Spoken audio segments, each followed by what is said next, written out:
Quick 25ಗೆ ಸ್ವಾಗತ. ನಾನು ಮಾಲ್ತೆ. ಶಿಕ್ಷಣದ 25 ಸುದ್ದಿಯನ್ನು ಬನ್ನಿ ಕ್ವಿಕ್ ಆಗಿ ನೋಡ್ಕೊಂಬರೋಣ. ಮಂಡ್ಯದಲ್ಲಿ ನಡೀತಾ ಇರುವ ಮೂಡಾ ಯಾತ್ರೆಯಲ್ಲಿ ಜೆಡಿಎಸ್ ಕಾರ್ಯಕರ್ತರು ಮತ್ತು ಪ್ರೀತಂ ಗೌಡ ಬೆಂಬಲಿಗರ ನಡುವೆ ಗಲಾಟೆ ನಡೆದಿದೆ. ಕುಮಾರಸ್ವಾಮಿ, ವಿಜಯೇಂದ್ರ, ನಿಖಿಲ್ ವಾಹನ ಸಾಗುವಾಗ ಪ್ರೀತಂ ಗೌಡ ಬೆಂಬಲಿಗರು ಘೋಷಣೆ ಕೂಗಿದ್ದಾರೆ. ಗೌಡರ ಗೌಡ, ಹಾಸನ ಗೌಡ, ಪ್ರೀತಂ ಗೌಡ ಅಂತ ಘೋಷಣೆ ಕೂಗಿದ್ದಾರೆ. ಮಧ್ಯಪ್ರವೇಶಿಸಿ ಪ್ರೀತಂ ಗೌಡ ಬೆಂಬಲಿಗರನ್ನ ಅಲ್ಲಿಂದ ಕಳಿಸ್ತಾರೆ. ಯಾರು ಗೊಂದಲ ಮಾಡ್ಕೊಳ್ಬೇಡಿ ಅಂತ ಕುಮಾರಸ್ವಾಮಿ ಅವರ ನಂತರದಲ್ಲೂ ಹೇಳಿದ್ದಾರೆ.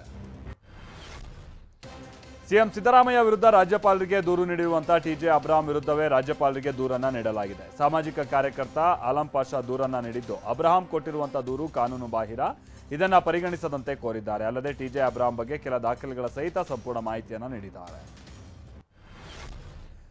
ರಾಜ್ಯಪಾಲರು ನೀಡಿದ್ದ ಶೋಕಾಸ್ ನೋಟಿಸ್ಗೆ ಸಿಎಂ ಉತ್ತರದ ಸಮೇತ ಸಮರ್ಪಕ ದಾಖಲೆಯನ್ನು ಸಲ್ಲಿಸಿದ್ದಾರೆ. ನೋಟಿಸ್ಗೆ ಸಂಪುಟದಲ್ಲಿ ತೆಗೆದುಕೊಂಡಂತ ನಿರ್ಣಯವನ್ನು ಹೊರತುಪಡಿಸಿ ಪ್ರತ್ಯೇಕ ವೈಯಕ್ತಿಕವಾಗಿ ದಾಖಲೆಗಳ ಸಮೇತವಾಗಿ ವಿವರಿಸಿದ್ದಾರೆ.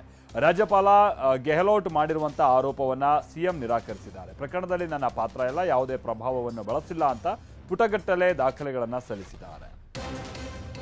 ಮೈಸೂರು ಸಮಾವೇಶದಲ್ಲಿ ಬಿಜೆಪಿ ಹಗರಣಗಳನ್ನು ಬಿಚ್ಚಿಡ್ತೀನಿ ಅಂತ ಸಿಎಂ ಸಿದ್ದರಾಮಯ್ಯ ಹೇಳಿದ್ದಾರೆ. ಮೈಸೂರಿನಲ್ಲಿ ಪ್ರತಿಕ್ರಿಯಿಸಿರುವ ಸಿಎಂ, ಬಿಜೆಪಿ ಜೆಡಿಎಸ್ ಸರ್ಕಾರದ ಎಲ್ಲ ಹಗರಣಗಳನ್ನು ಬಿಚ್ಚಿಡ್ತೀನಿ.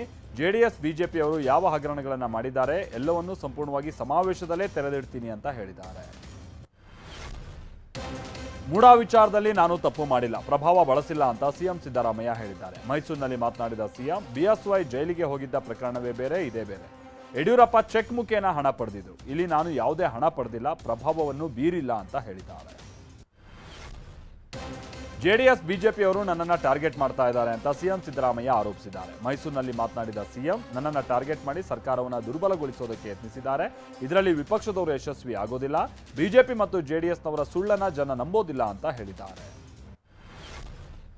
ರಾಜ್ಯಪಾಲರಿಂದ ನನಗೆ ಬಂದಿರೋದು ಒಂದೇ ನೋಟಿಸ್, ಅದಕ್ಕೆ ನಾನು ಉತ್ತರಿಸಿದ್ದೀನಿ ಅಂತ ಸಿಎಂ ಹೇಳಿದ್ದಾರೆ. ಮೈಸೂರಿನಲ್ಲಿ ಪ್ರತಿಕ್ರಿಯಿಸಿರುವ ಸಿಎಂ, ನೋಟಿಸ್ ವಿಚಾರವಾಗಿ ಈಗ ಆಲ್ರೆಡಿ ಉತ್ತರಿಸಿದ್ದೀನಿ. ಸಚಿವ ಸಂಪುಟದಿಂದಲೂ ಕೂಡ ಉತ್ತರವನ್ನು ನೀಡಲಾಗಿದೆ.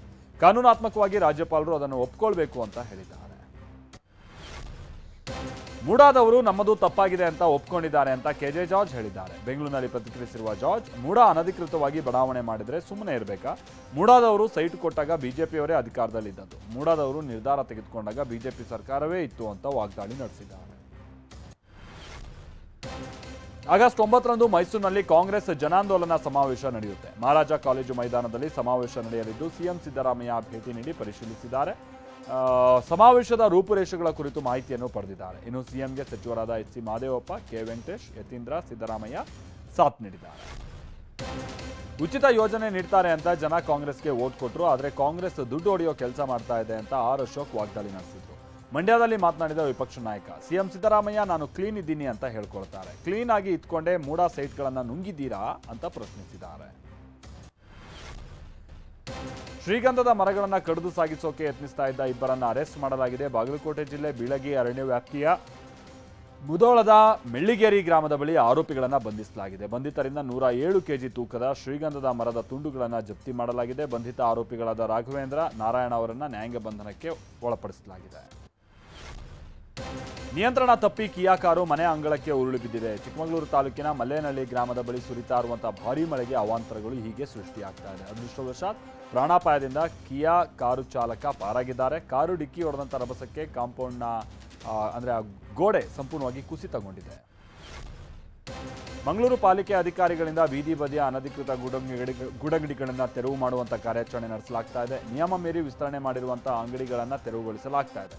ಮತ್ತೊಂದು ಕಡೆ ಪಾಲಿಕೆಯ ಟೈಗರ್ ಕಾರ್ಯಾಚರಣೆಯನ್ನು ಖಂಡಿಸಿ ಬೀದಿ ಬದಿ ವ್ಯಾಪಾರಸ್ಥರು, ಸಮಾನ ಮನಸ್ಕರ ಸಂಘಟನೆಗಳು ಪ್ರತಿಭಟನೆಯನ್ನು ನಡೆಸಿವೆ. ಟಿವಿ9 ವರದಿ ಬೆನ್ನಲ್ಲೇ ಬೆಳಗಾವಿ ಜಿಲ್ಲೆ ನಿಂಗಾಪುರ ಗ್ರಾಮಕ್ಕೆ ಬೋಟ್ ಬಂದಿದೆ. ಶಾಲೆಗೆ ರಬ್ಬರ್ ಟ್ಯೂಬ್ ಮೇಲೆ ಸಂಚರಿಸ್ತಾ ಇದ್ದಂಥ ವಿದ್ಯಾರ್ಥಿಗಳಿಗೆ ಫೈಬರ್ ಬೋಟ್ ವ್ಯವಸ್ಥೆಯನ್ನು ಮಾಡಲಾಗಿದೆ. ಟ್ಯೂಬ್ ಮೇಲೆ ಕೆರೆ ದಾಟುವ ಬಗ್ಗೆ ಟಿವಿ9 ಸವಿಸ್ತಾರವಾಗಿ ವರದಿಯನ್ನು ಬಿತ್ತರಿಸಿತ್ತು. ಇದೀಗ ಫೈಬರ್ ಬೋಟ್ಗಳಲ್ಲಿ ವಿದ್ಯಾರ್ಥಿಗಳು, ಗ್ರಾಮಸ್ಥರು ಸಂಚರಿಸ್ತಾ ಇದ್ದಾರೆ. ಬೆಳಗಾವಿಯ ನಾವಗೆ ಬಳಿಯ ಕಾರ್ಖಾನೆಯಲ್ಲಿ ಬೆಂಕಿ ದುರಂತದಲ್ಲಿ ಲಿಫ್ಟ್ನಲ್ಲಿ ಸಿಕ್ಕಾಕೊಂಡಿದ್ದಂಥ ಯಲ್ಲಪ್ಪ ಅನ್ನೋರು ಸಾವನ್ನಪ್ಪಿದ್ದಾರೆ. ಮಾರ್ಕಂಡೇಯ ನಗರದ ನಿವಾಸಿ ಯಲ್ಲಪ್ಪ ಗುಂಡ್ಯಾಗೋಳ ಸುಟ್ಟು ಅಂದರೆ ಯಲ್ಲಪ್ಪ ಗುಂಡ್ಯಾಗೋಳ ಅಂತ ಅವ್ರ ಹೆಸರು, ಅವರು ಸುಟ್ಟು ಕರಕಲಾದ ಸ್ಥಿತಿಯಲ್ಲಿ ಅವರ ಮೃತದೇಹ ಪತ್ತೆಯಾಗಿದೆ. ಜೆಸಿಬಿ ಮುಖೇನವಾಗಿ ಗೋಡೆ ಒಡೆದು ಸಿಬ್ಬಂದಿ ಲಿಫ್ಟ್ ಬಳಿ ತೆರಳಿದ್ದಾರೆ. ಉತ್ತರ ಪ್ರದೇಶದ ಪ್ರಯಾಗ್ರಾಜ್ನಲ್ಲಿ ಮಳೆ ಆರ್ಭಟ ಮುಂದುವರೆದಿದೆ. ವರುಣನ ಅಬ್ಬರಕ್ಕೆ ಪ್ರಯಾಗ್ರಾಜ್ನ ಆಂಜನೇಯ ದೇಗುಲದ ಒಳಗೆ ನೀರು ನುಗ್ಗಿದೆ. ಧಾರಾಕಾರ ಮಳೆಯಿಂದಾಗಿ ಗಂಗಾ ಮತ್ತು ಯಮುನಾ ನದಿಯಲ್ಲಿ ನೀರಿನ ಮಟ್ಟ ಹೆಚ್ಚಳ ಆಗಿರೋದ್ರಿಂದಾಗಿ ರಸ್ತೆ ಜಲಮಯವಾಗಿದೆ.